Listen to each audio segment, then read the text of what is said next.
Hello guys, what's up? I'm Taufiqur Rahman. Welcome to my programming channel.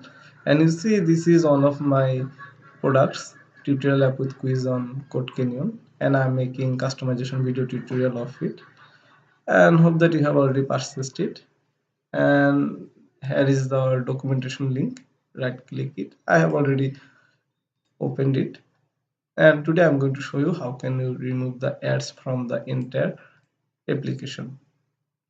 So to remove ads, open baseActivity.java file. Let's open Android Studio, and this is our activity package, and this is the base activity class. And you see here is the direction. Uncomment the line to disable ads from your entire application. You just need to uncomment it.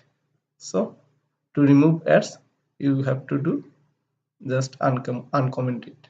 That's it.